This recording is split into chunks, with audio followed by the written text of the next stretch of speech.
हाथ जोड़ लेंगे सभी। जय नमो अरिहंताड़म, नमो सिद्धाड़म, नमो आयरियाड़म, नमो वज्रायाड़म, नमो लोवसाहूड़म, मोक्षे मार्गस्य नेतारम, भेत्तारम कर्म भूभृताम, जातारं विश्वतत्त्वानां, वंदे तद्गुणलब्धये। बोले पंच परमेष्ठी भगवान की जय।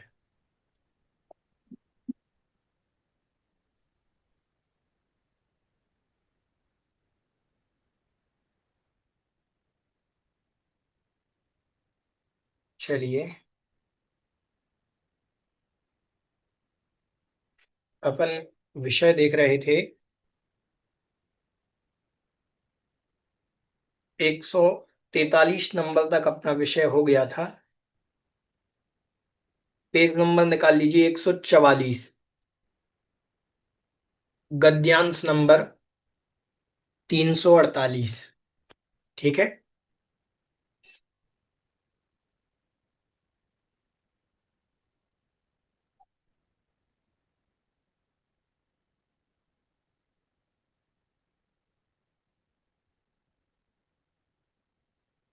अपन ने जो विषय देखा था पिछली कक्षा में कि अंतिम शरीर जो है तेजस, वो कार्मण शरीर, वह उपभोग से रहित होता है। ठीक है।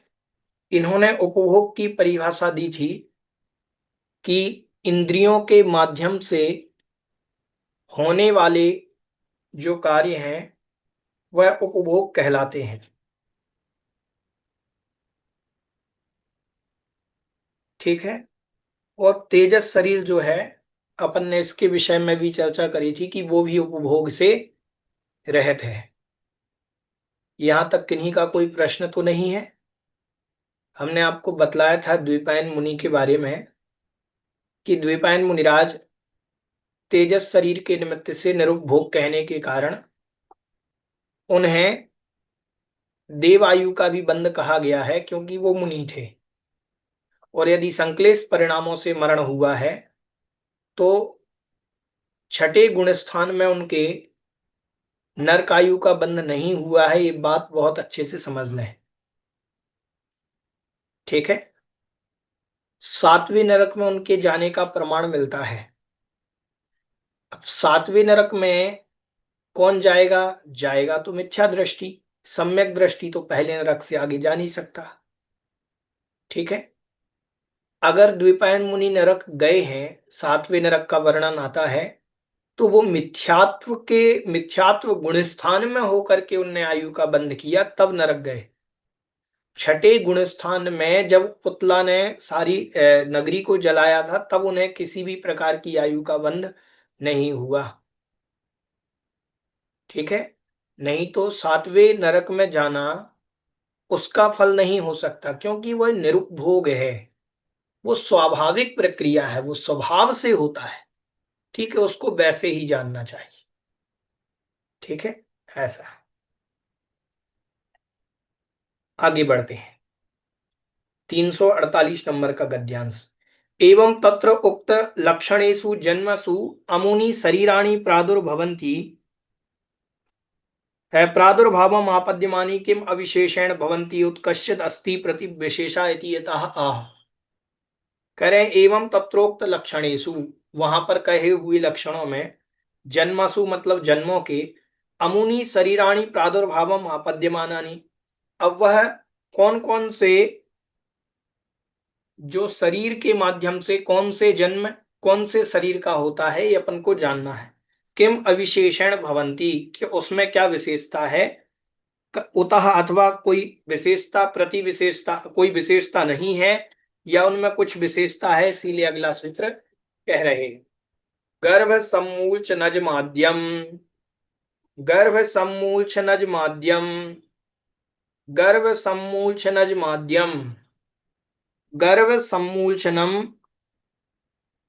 सम्मूलनजम आद्यम, गर्भ सम्मूलनजम, गर्भ जन्म वालों के, सम्मूर्छन जन्म वालों के, आद्यम मतलब पहला शरीर होता है। आद्यम मतलब पहला शरीर। पहला शरीर कौन सा? औदारिक शरीर। ठीक है, 5 प्रकार के शरीर होते हैं। तो जितने भी जीव गर्भ से जन्म लेते हैं, और गर्भ से जन्म लेने वाले जीव, और साथ में जितने भी सम्मूलचन जीव हैं, वो सारे जीवों का जन्म किससे होता है? वो सारे कौन से शरीर के धारक होते हैं? वह औदारिक शरीर के धारक होते हैं, मतलब उनका पहला शरीर होता है। ठीक है। सूत्र क्रम अपेक्षया आदौ भवम आद्यम, सूत्र क्रम की अपेक्षा से जो प्रारंभ में होता है उसको आद्य कहा जाता है। औदारिकम इत्यर्थः, इससे अर्थ हुआ कि औदारिक शरीर का ग्रहण करना चाहिए। यत् गर्भजम यच्च सम्मूलनजम तत्सर्वम औदारिकम द्रष्टव्यम, जिनके गर्भ जन्म होता है, जिनके सम्मूलचन जन्म होता है, तत्सर्वम औदारिकम द्रष्टव्यम, वह सभी औदारिक शरीर वाले ही देखे जाते हैं। ठीक है, ऐसा अर्थ हुआ। तदनंतरम यद निर्दिष्टम तत्कस्मिन जन्मनि इति यतः आह, अनंतरम यत निर्दिष्टम, उसके बाद जो निर्देशित किए गए हैं शरीर, उनके कौन सा जन्म होता है ये बतलाइए।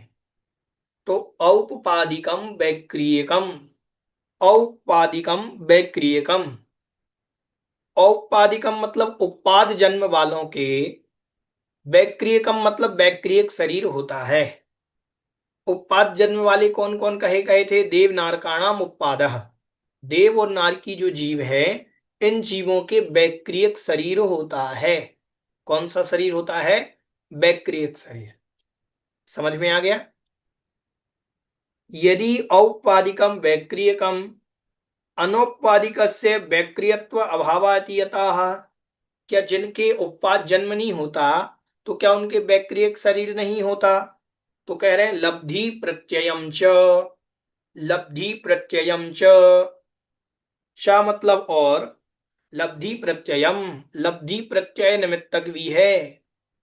लब्धि है जिसमें कारण, विशेष प्रकार की लब्धि से, जो विशेष प्रकार की लब्धि जिसमें कारण हो, उसको भी वैक्रियक शरीर कहते हैं।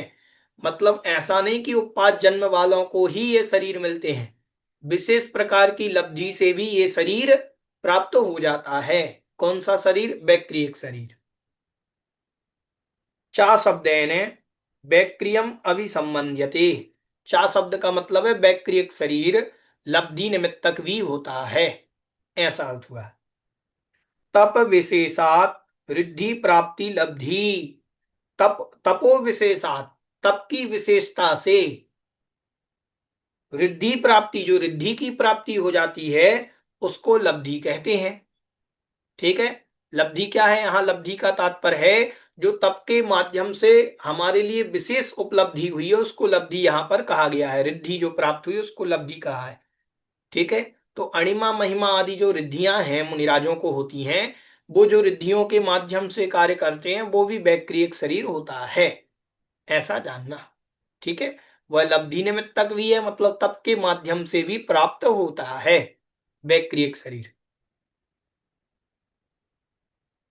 लब्धि प्रत्यय कारणम अस्य लब्धि प्रत्ययम, लब्धि नाम का मतलब है प्राप्ति, और प्राप्ति है प्रत्यय मतलब कारण।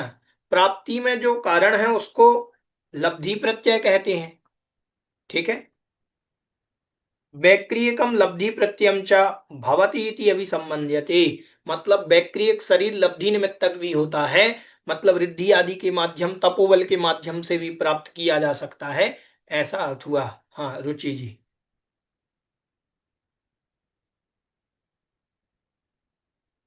रुचि जी, आपकी कोई जिज्ञासा?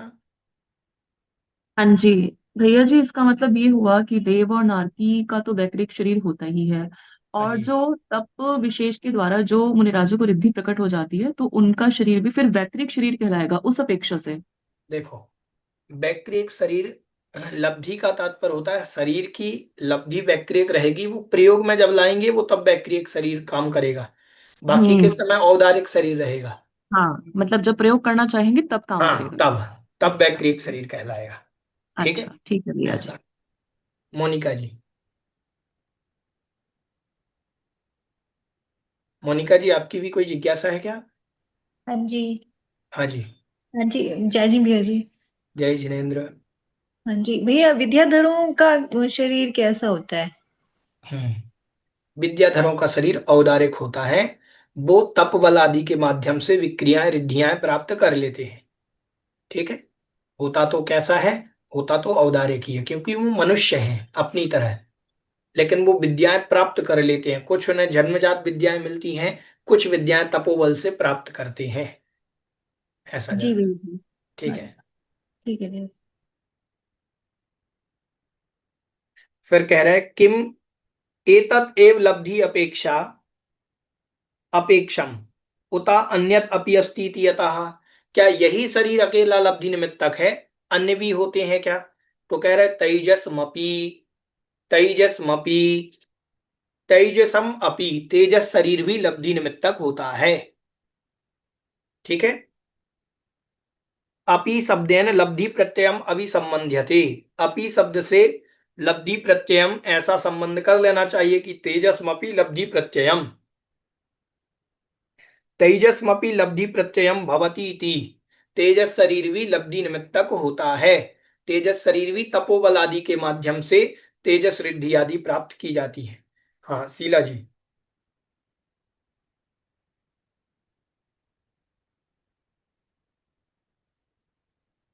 चलिए, वैक्रियक अनंतरम यद उपदिष्टम तस्य। हाँ रागनी जी पूछिए, आपकी कोई जिज्ञासा है, आप बोलिए। हाँ,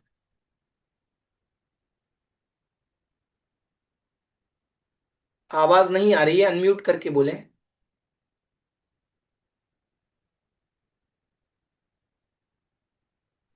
हाँ, आवाज हो नहीं गया। आ रही। हाँ। हाँ जी, आ गई भैया जी। हाँ जी बोलिए। हेलो। अच्छा। हाँ भैया जी, ये कह रहे हैं कि जैसे आपने ये बताया। एक मिनट, फिर से बोले अनम्यूट करके। हाँ जी, जय जिनेन्द्र, आवाज आ रही है भैया जी? हाँ जी बोलिए। भैया जी, जैसे आपने बताया ना कि ये वाला शरीर वैकृत जो है वो लब्धि निमित्तक होता है, कि इसमें रिद्धि आदि के द्वारा ऋषि मुनि जो है इसका प्रयोग कर सकते हैं, मतलब वैकृत शरीर का उपयोग हो सकता है, तो जो क्रियाएं उसमें होती हैं वही तेजस शरीर में भी ऋषि मुनियों के द्वारा की जाती हैं। नहीं, तेजस शरीर दो प्रकार का होता है, एक निःसरणात्मक होता है, एक अनिसरणात्मक होता है। निःसरणात्मक का मतलब होता है जो निसरण करता है, बाहर निकलता है, तो वो तो तपोबल से प्राप्त होता है। ठीक है, अच्छा। अनिसरणात्मक होता है जो तेजस अंदर ही रहता है, अंदर ही शरीर की कांति बढ़ाता है, ये अनिसरणात्मक तेजस शरीर होता है। तो जो निःसरणात्मक होता है, जो बाहर निकलता है, जो पुतले निकलते हैं, शुभ तेजस अशुभ तेजस, ये रिद्धि से प्राप्त होते हैं। ठीक है, ठीक ऐसा है। है। हाँ जी। ठीक है।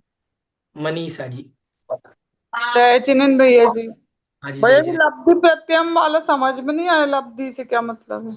लब्धि मतलब तप आदि के माध्यम से प्राप्त होने वाली रिद्धि को लब्धि कहते हैं। ठीक नहीं है, तो, हाँ भैया ये समझ में ऐसा नहीं आया, कैसा व्यक्तिरेक शरीर बनता है उनका, मुनियों का? मुनियों ने एक से चार शरीर भी तो बना सकते हैं मुनि। मुनि अच्छा। छोटा बड़ा शरीर भी तो बना सकते हैं। अणिमा रिद्धि, महिमा रिद्धि, लघिमा रिद्धि 64 रिद्धियों में आती कि नहीं आती? आठ, जी जी। 11 विक्रिया रिद्धि, 11 प्रकार की होती है विक्रिया रिद्धि, 11 प्रकार के विक्रिया रिद्धिधारी मुनिराज होते हैं। तो वो रिद्धियां जो प्राप्त करी हैं वो तपोबल से तो प्राप्त हुई हैं, ऐसा जानना चाहिए। ठीक है भैया जी। हाँ शीला जी, आपकी कोई जिज्ञासा है? बार बार हैंड रेस हो रहा है आपके। जी भैया जी, पारस भैया जी, जय जिनेन्द्र। जय जिनेन्द्र। मेरी जिज्ञासा ये है कि काफी मुनि ऐसे होते हो कि जिनका तपोबल से रिद्धि प्राप्त होती है, लेकिन सभी जो मुनि है जिनकी लब्धि मिली हुई है वो सभी ही वैविक्रिया करे, ये जरूरी होता है क्या? देखो, हमने इसलिए तो कहा था लब्धि उनके उपयोग रहती है, प्राप्त रहती है, उपयोग करें या ना करें ये उनके ऊपर है। अगर मुनिराज कहते हैं क्षीरस्रावी नाम की रस रिद्धि हो गई या अणिमा विक्रिया रिद्धियां हो गई, उनको प्राप्त हो जाती है, उनको खुद पता नहीं होता है। लब्धि रिद्धियां प्राप्त होने के बावजूद भी वो उपयोग नहीं करते हैं कुछ। अगर उन्हें पता भी है कि है हमारे पास, विष्णु कुमार मुनि को रिद्धि प्राप्त होने के बावजूद भी उन्हें अनुभूति में नहीं था कि मुझे रिद्धि प्राप्त है। तपोबल से उन्हें प्राप्त हो गई, उन्हें तो अन्य किन्हीं आचार्य के अवधि ज्ञान आदि के माध्यम से उन्हें मालूम चला था कि उनको रिद्धि है। ठीक है, ऐसा जानना चाहिए। भैया जी, ये रिद्धि प्राप्त होती तो मतलब कैसे होता? जैसे कोई रिद्धि ऐसे मतलब विद्या आती है तो विद्या वाली एक देवी आती है, तो फिर रिद्धि में क्या होता? रिद्धि प्राप्त होने पर देवी आए ये जरूरी नहीं है। ठीक है, भिन्न दस पूर्वी चतुर्दश भिन्न पूर्वी आदि रिद्धियां होती हैं, जो हो सकता है उनमें कोई देवी आती भी हो। ठीक है, लेकिन वहां पर जैसे कोई तपोबल से कोई रिद्धि प्राप्त हुई और उनको वो लब्ध हो गई, अब उसके बाद कोई देवी आए बताने के लिए कि आपको ये स्वीकृत करना कि नहीं करना, वो तो तब से उनको प्राप्त हो गई, वो तो स्वतः ही उनमें रिद्धि प्रकट हो गई। कोई देवी देवता वहां प्रकट नहीं होते हैं कि उनको बतलाने के लिए। अब वो कभी प्रयोग करना चाहे तो प्रयोग हो जाता है वैसे। ठीक है, समझ में तो आया? मतलब जैसे वो किसी को मतलब चांदन रिद्धि हुई तो वो यदि पैदल चल रहे होंगे तो अचानक से आकाश में पहुंच जाए? नहीं नहीं, पैदल चल रहे होंगे तो रिद्धि प्राप्त हो जाने के बाद अचानक से आकाश में नहीं जाएंगे, वो उसका प्रयोग करेंगे तो आकाश में जाएंगे। तो उनको तो पता ही नहीं हो कि उनके पास है। हाँ, नहीं है तो जब तक पता नहीं तो प्रयोग नहीं करेंगे। ठीक है, मालूम चल जाएगा तो कर सकते हैं ऐसा। फिर जमीन में ही नहीं चल पाएंगे वो अपनी इच्छा से। ठीक है, वो तो आकाश जमीन में भी चलते हैं, आकाश में भी चलते हैं, तो उनकी इच्छा के अनुरूप आकाश में चलना होता है। लब्धि मतलब होती है प्राप्ति। कोई वस्तु प्राप्त हो गई है लेकिन उपयोग में लाना ये हमारे ऊपर डिपेंड है। समझ में आया? ठीक है, ऐसे जानना चाहिए। हाँ जी, शीला जी। भैया जी पहले भैया जी, पढ़ा तेजस दीजिए, शरीर में बाद में औदारिक जिज्ञासा। शरीर भी प्राप्त हो जाता है क्या? क्या? फिर से? तेजस शरीर के साथ औदारिक शरीर भी रहता है? हाँ बिल्कुल, तेजस शरीर तो सबके है अनादि से संबंध, लेकिन तेजस रिद्धि नहीं है। अच्छा, रिद्धि जैसे उसमें चमक लाने वाला कार्य है, वो चमक वगैरह सब हाँ, रहेगी? वो तो रहेगी, वो तो सबके है चाहे वो एक। औदारिक हो जाए, वो शरीर वैक्रियक हो जाए, या फिर तेजस हो जाए, मतलब। हाँ हाँ, सबके रहेगा। अच्छा। हाँ जी। भैया, हाँ जी। लब्धि प्रत्यय वाले को जो तेजस शरीर होता है वो हाँ शुभ जी। भी होता है और अशुभ भी होता है। हाँ तो जी। जैसे हमको मालूम है कि द्विपायन मुनि जी के कथा के अनुसार कि जो अशुभ तेजस है वो 12 योजन तक जाकर जला देगा, हाँ जी। वैसा शुभ तेजस क्या करता है? शुभ तेजस महामारी की बीमारियों को, रोगों को, 12 योजन में जितनी होने वाली महामारी है, जब उनके अंदर करुणा प्रकट होती है तो वो उनके दाएं कंधे से एक श्वेत रंग का पुतला निकलता है, और वो पुतला जो होता है वो जाकर के पूरे उस नगर में उतनी में फैल करके पूरी बीमारी को समेटता हुआ उनके मुनिराजों के शरीर में प्रविष्ट कर जाता है। लेकिन जब शुभ तेजस पुतला दाएं कंधे से निकलता है तो उससे शरीर को भी कुछ हानि नहीं होती, लेकिन बाएं कंधे से जो निकला पुतला है उससे शरीर को हानि होती है, वो शरीर को भी जला देता है। ऐसा जानना चाहिए। ठीक है। धन्यवाद जी। हाँ जी, संगीता जी।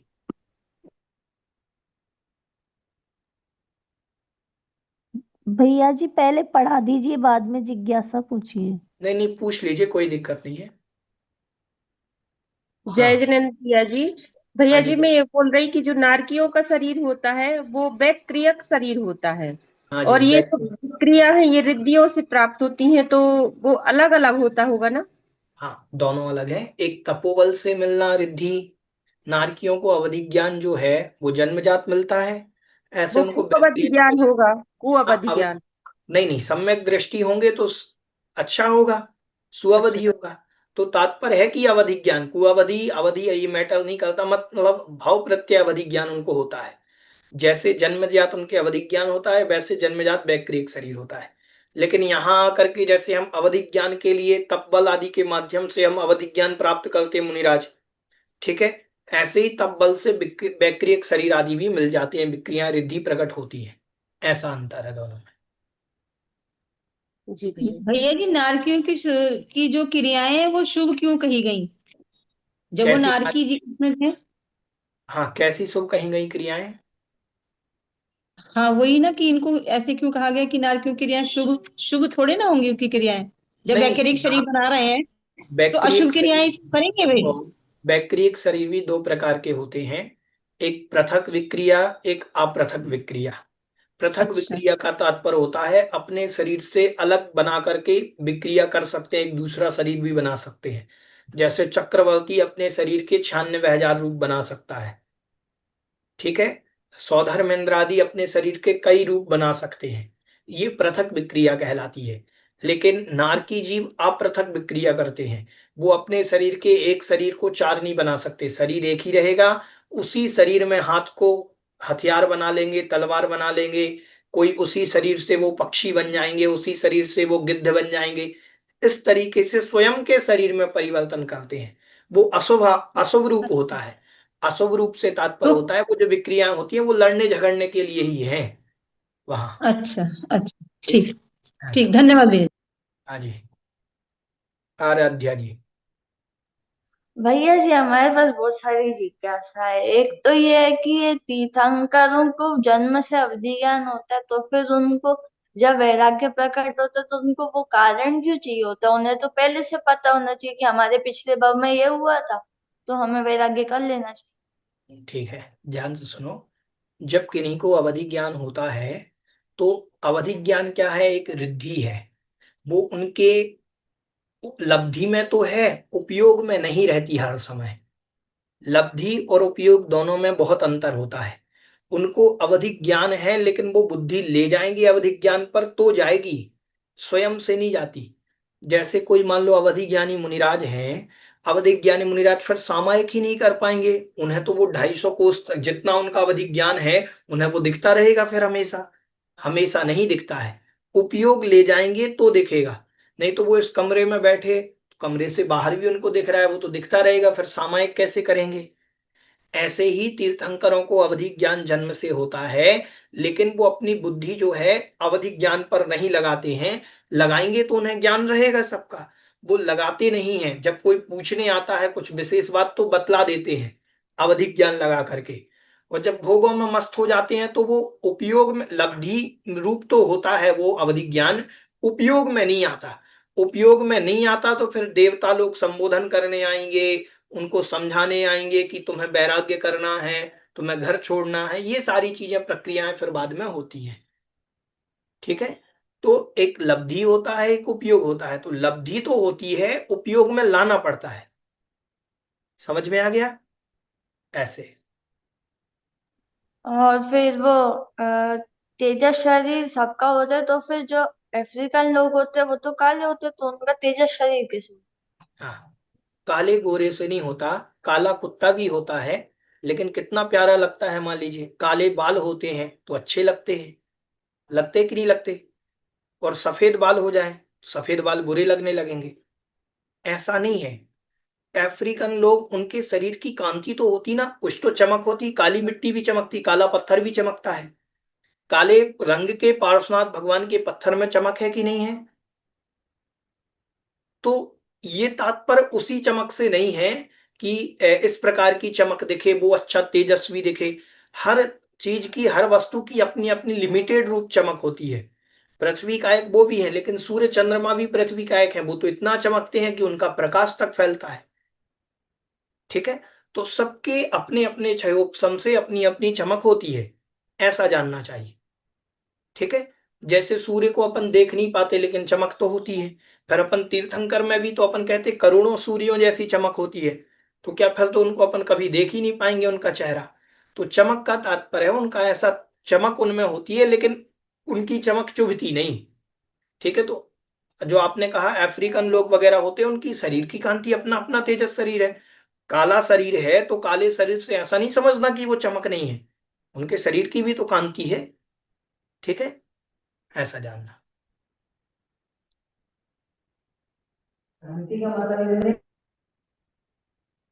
हाँ शीला जी। भैया जी, निगोदिया जीव भी एकेंद्रिय होते हैं, उनमें भी तेज शरीर होता है, तो उसका कार्य दिखता है क्या? देखो, तेजस शरीर है, तेजस शरीर तो होता है उनके, कार्मण शरीर है, तेजस शरीर है, और औदारिक शरीर, क्योंकि वो सम्मूलछन है सब। अब सम्मूलछन है तो उनका जितना भी शरीर होता होगा, तो वो शरीर जिनको अब केवल ज्ञान आदि के द्वारा गम्य होगा, तो उसकी भी कांति होगी, कोई ना कोई वर्ण होगा, तो वो तो जरूर होगा उसमें तेजस शरीर। अपन अपने ज्ञान से नहीं देख पा रहे हैं, लेकिन है, उसमें भी तेजस शरीर रहेगा, उसमें भी कांति आदि रहेगी। ठीक है,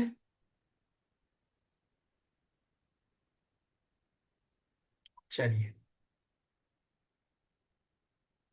वैक्रियक अनंतरम यत उपदिष्टम तस्य स्वरूप निर्धारणार्थम स्वामित्व निर्देशार्थम च आह।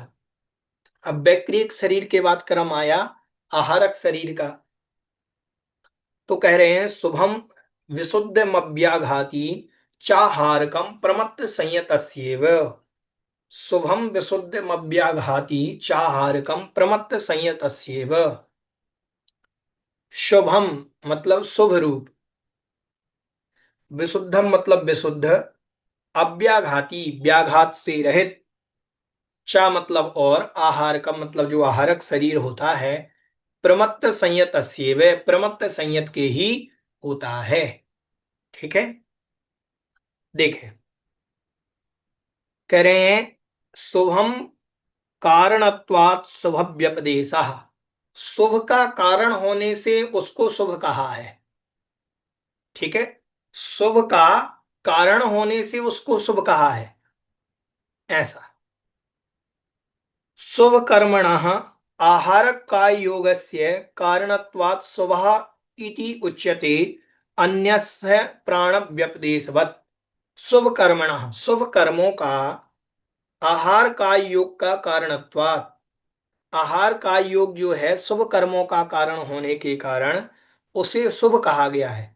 शरीर शुभ नहीं होता है, लेकिन शुभ कार्यों का कारण होने के कारण उसको शुभ कह दिया है।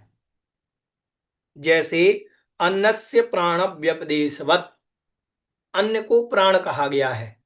वैदिक साहित्यों में एक जगह आता है अन्नम वै प्राणः, अन्न ही प्राण है। अब अन्न थोड़ी प्राण है, अन्न प्राण का कारण है, अन्न प्राण नहीं है, लेकिन अन्न प्राण का कारण होने से कह देते अन्न ही प्राण है।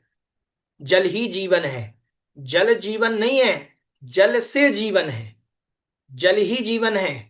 तो कहने में क्या आता है कि जल ही जीवन है, जल जीवन थोड़ी है, जल से जीवन है, जल जीवन का कारण है, इसीलिए उसको कहा कह दिया जाता है।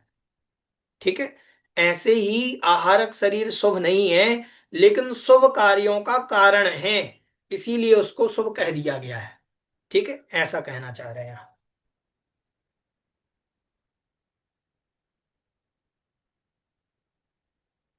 हम्म, विशुद्ध कार्यत्वात् विशुद्ध व्यपदेशः, और विशुद्ध कार्य करने के कारण विशुद्ध व्यपदेश किया गया है। विशुद्धस्य पुण्य कर्मणः, अब विशुद्ध क्या, पुण्य कर्मों का, असवलस्य, असवल का क्या अर्थ होगा,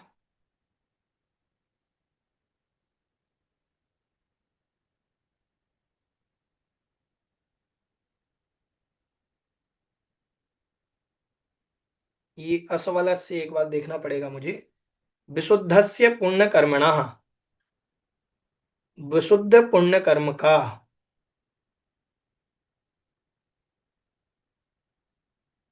सबलस्य बल सहित, असबलस्य बल रहित, देखना पड़ेगा सबल का अर्थ।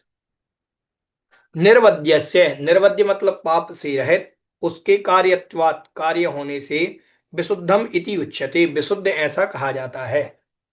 जैसे तंतूनाम कार्पस्य व्यपदेशवत्, तंतुओं का कार्पस, तंतु मतलब कहलाते हैं धागे, ठीक है, तंतु मतलब होते हैं धागे, और धागे को कसाय कह, वो कपास कहना, कार्पस मतलब कपास, ठीक है, तो धागों को कपास कहना तो कह सकते हैं, ठीक है। उभय तो व्याघात भावात अभ्याघाती, उभय तो मतलब दोनों से, व्याघात अभावात दोनों प्रकार के व्याघात से रहित, बाधा से जो रहित होता है वह अभ्याघाती कहलाता है। ना ही आहारक शरीरेण अन्यस्य व्याघाता नापि अन्येन आहारकस्य व्याघाता इति, कह रहे ना ही आहारक शरीर से, ना ही, दोनों प्रकार का मतलब हो गया, आहार शरीर से भी किसी का व्याघात नहीं होता और किसी से आहार शरीर का व्याघात नहीं होता।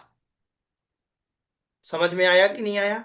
दोनों प्रकार के व्याघात से रहित मतलब कि आहार शरीर से किसी का व्याघात नहीं होता, आघात मतलब आहारक शरीर से किसी को बाधा नहीं पहुंचती और किसी के माध्यम से भी आहार शरीर को बाधा नहीं पहुंचती। समझ में आया कि नहीं आया? दोनों। तो भैया जी अगर ऐसा है तो फिर तेजस और कार्बन शरीर को ही क्यों फिर बाधा रहित कहा? फिर आहारक शरीर भी तो बाधा रहित हो गया। देखो, आहारक शरीर के लिए कहा गया था कि वो अव्याघाती का तात्पर्य कहीं कहीं पर बाधा को प्राप्त होता है, तेजस और कार्बन शरीर कहीं भी बाधा को प्राप्त नहीं होते हैं। तो जैसे कहाँ कैसे बाधा को प्राप्त होगा भैया आहारक शरीर? आहारक शरीर इसके लिए मुझे स्मरण में नहीं आ रहा है,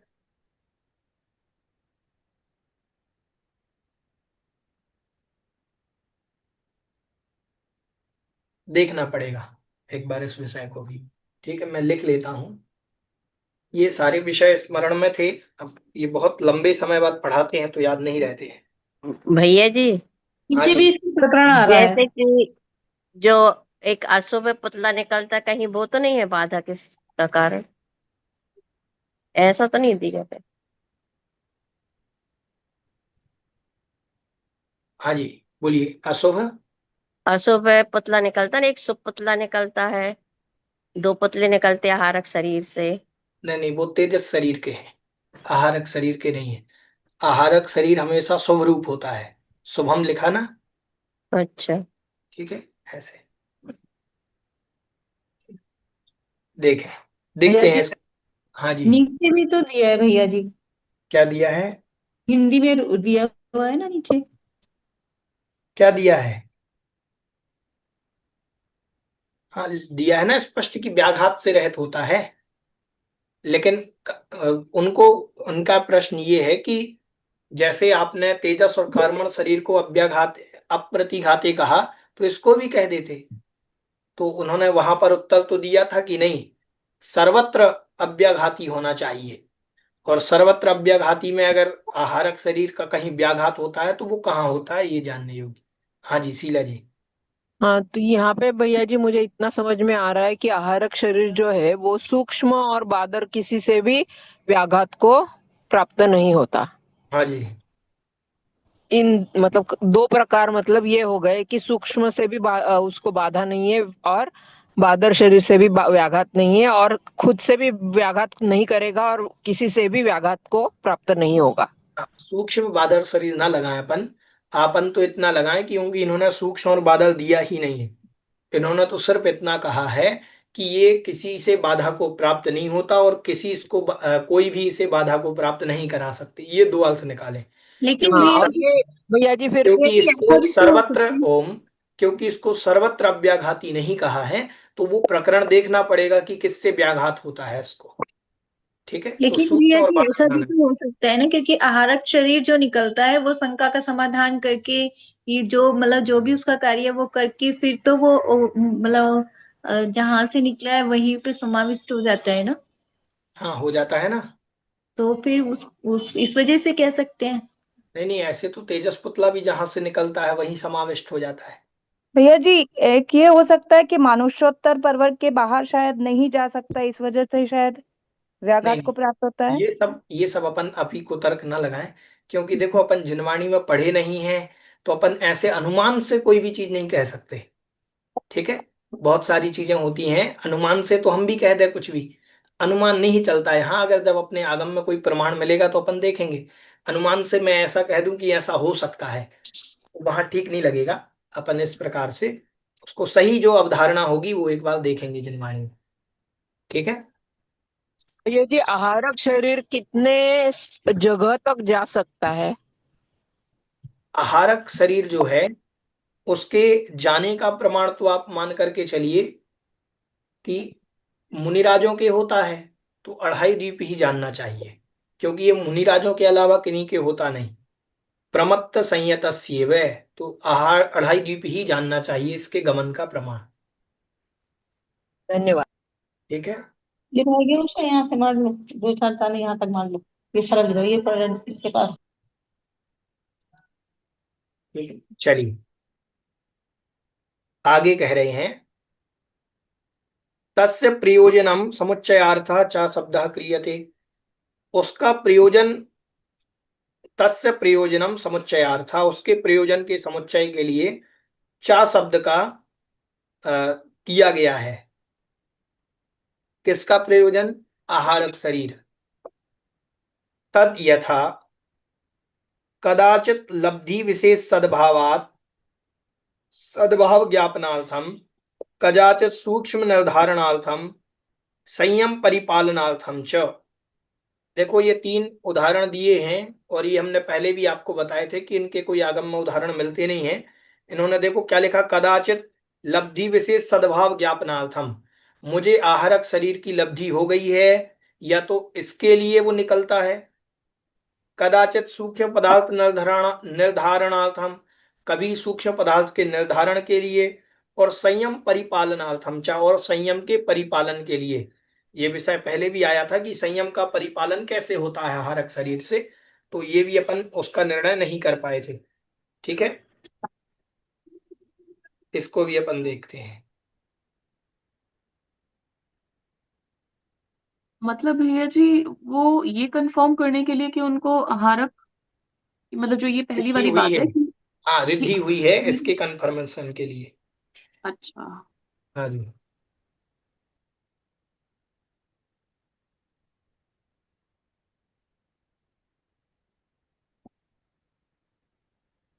चलिए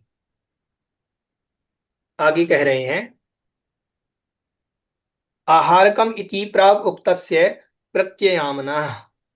आहारक ऐसा पहले कहा दिया गया है, प्रत्यय आमनाया दोबारा यहां पर कहा गया है। यद आहारक शरीरम निर्वलतम निर्वर्तितुम आरभ्यते तदा प्रमत्ता भवति इति प्रमत्त संयत इति उच्यते। यदा मतलब जब, आहारक शरीरम निर्वर्तयुतम आरभते, जब आहारक शरीर की रचना प्रारंभ होती है, आहारक शरीर बनने की रचना प्रारंभ होती है, तदा प्रमत्तः भवति, उस समय यह जीव प्रमत्त होता है, प्रमाद से सहित होता है। इति प्रमत्त संयतस्य इति उच्यते, इसीलिए वह प्रमत्त संयत के ही होता है, ऐसा जानना चाहिए। इष्ट अवधारणार्थम एव कार उत्पादनार्थम उपादानम, इष्ट की अवधारणा के लिए एव शब्द का ग्रहण कर लेना चाहिए। प्रमत्त संयतस्य एव, इनके ही होता है। समझ में आया? एव मतलब इनके ही होता है। अब कौन बता सकता है कि ये कितने समय के लिए होता है आहारक शरीर? अंतर्मुहूर्त भैया, क्यों? ऐसा ऐसा ही पढ़ा था भैया कि अंतर्मुहूर्त में जाके अगर उन्हें अपनी जिज्ञासा का समाधान करना हो तो वो जाके कर आते हैं समुश्रण में। एक ऐसा समय, ये जी अंतर्मुहूर्त ही पढ़ा था, ये आगम से है। हाँ नहीं, आगम से वो तर्क से भी सिद्ध करते हैं, एक क्योंकि समय, ओम छठे गुणस्थान का काल ही अंतर्मुहूर्त होता है, हाँ। उत्कृष्ट काल। अपन तर्क भी लगा दो, छठे गुणस्थान का उत्कृष्ट काल कितना? अंतर्मुहूर्त। इसीलिए इसीलिए ये अंतर्मुहूर्त है। अगर छठे गुणस्थान का काल ज्यादा हो सकता तो ये भी बढ़ सकता था, इसीलिए इसका काल भी अंतर्मुहूर्त कहा। समझ में आया? छठवा भैया जी सातवां चलता रहता भैया जी, हाँ जी। छठवा सातवां चलता रहता, हर अंतर मुहूर्त में बदलता रहता है ना भैया तो गुणस्थान। अंतर्मुहूर्त तो है छठे गुणस्थान का उत्कृष्ट काल। हम्म। तो जब तक रहेगा छठा गुणस्थान तब तक ये विक्रिया होकर के आ जाएगी, आहारक शरीर की रिद्धि अपना कार्य करके आ जाएगी। भैया जी ये वाली बात नहीं समझ में आई कि जिस समय जीव आहारक शरीर की रचना का आरंभ करता है उस समय वह प्रमत्त हो जाता है। हाँ जी, रचना का प्रारंभ करते ही प्रमत्त हो जाता है। क्या होता है, जब कार्य प्रारंभ होता है, उसको ये परिणाम आया कि मुझे शंका का समाधान करना है, तो वो आहारक शरीर की रचना, देखो लब्धि में तो था, शरीर बनाएगा, सब शरीर पूरा थोड़ी जाता है। शरीर का प्रमाण है, पुतला प्रमाण है, वो पुतला बनेगा, उसकी संरचना बनेगी, वो जाएगा फिर आ जाएगा। तो जैसे ही रचना चालू करता है वैसे ही वो कार्य प्रारंभ, वो है छठा गुण स्थान में आ जाता है, ऐसा जानना। ठीक है शीला जी,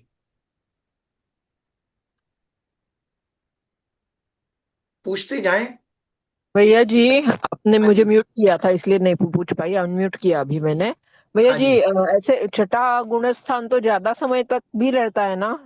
सातवां गुणस्थान में जब जाते हैं तो अंतर्मुहूर्त, वापस छठा, ऐसा होता है ना? नहीं छठा गुणस्थान में तो ज्यादा समय भी रह सकते हैं। नहीं, देखो दोनों का उत्कृष्ट काल अंतर मुहूर्त है। समझ में आया?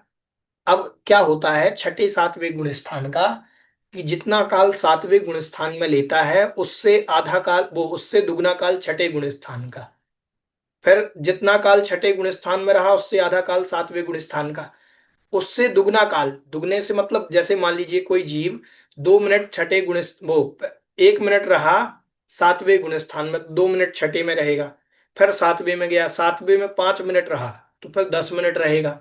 तो ऐसा आधा और ऐसा काल चलता रहता है, वो परिवर्तन होता है। लेकिन उत्कृष्ट काल दोनों का अंतर मुहूर्त कहा गया है, छठे गुण स्थान का भी अंतर मुहूर्त और सातवें गुण स्थान का भी अंतर मुहूर्त। धन्यवाद।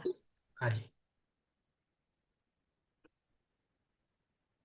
फिर कह रहे हैं यथा एव विज्ञायेत प्रमत्त संयतस्येव आहारकम न अन्यस्य इति।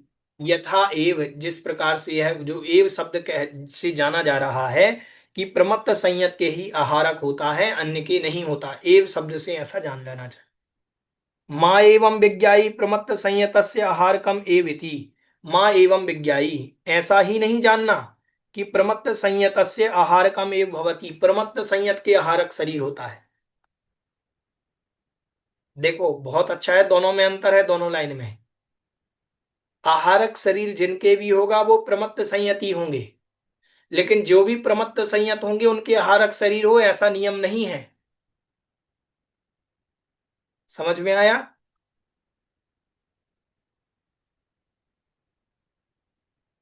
मां भूत औदारिकात इति अनिवृत्ति इति। मां भूत, मां मतलब नहीं, भूत मतलब होगी, औदारिकात निर्वृत्ति, औदारिक से निर्वृत्ति नहीं होती। ऐसा नहीं समझना कि औदारिक शरीर हट जाता है उनके आहारक ही हो गया, नहीं, औदारिक शरीर से उनकी निर्वृत्ति नहीं होती, ऐसा जानना चाहिए। ठीक है, उनका निराकरण नहीं होता कि औदारिक शरीर से रहित ही हो गया वो। एवं विभक्तानि शरीराणि बिभ्रताम शरीराणाम संसारिणाम प्रगति प्रतिगति किम त्रिलिंग सन्निधानम उत लिंग नियमः कश्चित् अस्ति इति यतः। एवं विभक्तानि शरीराणि बिभ्रताम शरीराणाम, इस प्रकार से जो विभक्त किए गए शरीरों की कांति आदि को, विभ्रत मतलब शोभा होती है वैसे, पता नहीं क्या अर्थ है, ढका हुआ। नहीं नहीं, वो विव्रत होता है। ठीक है, विव्रत भ्रा धातु से बना है, भ्राज, भ्राज धातु होती है संस्कृत में, ग्रहण, वियोपसर्ग पूर्वक विगत माने भ्राज धातु। ग्रहण किए गए, नहीं नहीं, ऐसा अर्थ ग्रहण नहीं, किए गए। नहीं नहीं मालूम नहीं, इसका अर्थ मुझे याद नहीं। एवं विभक्तानि शरीराणि, इस प्रकार विभक्त किए गए शरीरों के, संसारी नाम मतलब संसारी जीवों के, यहाँ विव्रत का अर्थ होता है जो शब्द में आए, प्रकाश में आए, कांति में आए, जिनका वर्णन आया, ऐसा अर्थ हो सकता है। ऐसे प्रकाश में आए संसारी जीवों की प्रतिगति किम, इनकी प्रतिगति क्या है, त्रिलिंग सन्निधानम, तीनों प्रकार के लिंगों को धारण करने में, अथवा लिंग नियम, या कोई लिंग का नियम है कि इनके कौन से लिंग होता है, कश्चित अस्ति इति यतः, क्या है, इस प्रकार से कह रहे हैं। नारक सम्मूलछिनो नपुंसकानी, नारक सम्मूलछिनो नपुंसकानी, नारक सम्मूलछिनो नपुंसकानी।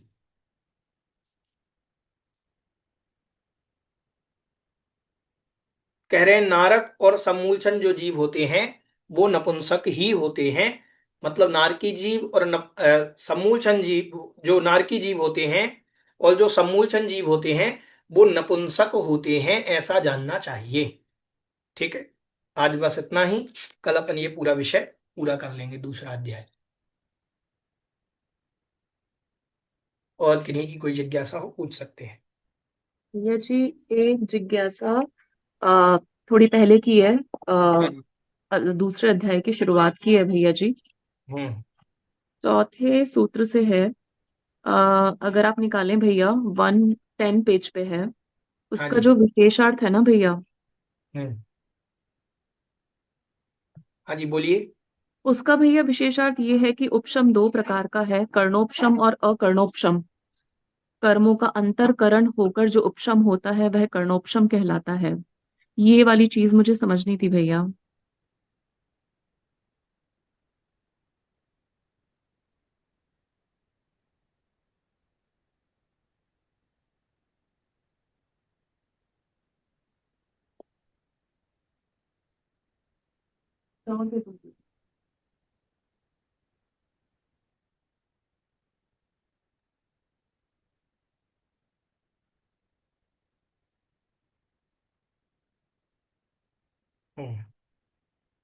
कर्णोपशम उपशम जो कहलाता है, यहां पर जो कह रहे हैं, कर्ण मतलब स्वयं का उपशम, ये मात्र जैसे कर्णोपशम का तात्पर्य हो गया, जैसे हमने अप्रत्याख्यानावरण कषाय का उपशम किया तो अप्रत्याख्यानावरण कषाय उपशम में हो जाएगी, ये कर्णोपशम कहलाएगा। लेकिन जब हम अनंतानुबंधी का उपशम करेंगे तो अनंतानुबंधी अकर्णोपशम हो जाएगी। स्वयं उपशम को प्राप्त नहीं होती, वो दूसरे के माध्यम से उदय में आएगी। स्वयं तो उपशम में है, लेकिन उसके जितने भी वर्गणाएं हैं वो अप्रत्याख्यान, प्रत्याख्यान और संयोजन रूप उदय में आएगी। अच्छा, समझ में आया, ये होता हाँ। है। तो मात्र अनंतानुबंधी कषाय जो है जिसका उपशम ऐसा कर्णोपशम उपशम नहीं होता, अकर्णोपशम होता है। हाँ, ठीक है, मतलब वो दबेगी तो, लेकिन वो दूसरे कषायों के माध्यम से उदय में उदय आएगी। में आएगी, वो स्वयं और परिणाम नहीं जो दिखाएगी, ऐसा। और जो बाकी की कषाएं हैं वो परिणाम स्वयं दबेंगी। हाँ, स्वयं दबेंगी। ठीक है, ठीक है, ऐसा जाना। यही मतलब है भैया टोटल इस विशेषार्थ हाँ का। बिल्कुल बिल्कुल। ठीक है भैया जी, धन्यवाद। और किन्हीं की कोई जिज्ञासा? चलिए। बोधि समाधि परिणाम शुद्धि स्वात्मोपलब्धि शिवसौख्य सिद्धि चिंतामणिं चिंतित वस्तुदाने त्वां वन्द्यमानस्य ममास्तु देवी।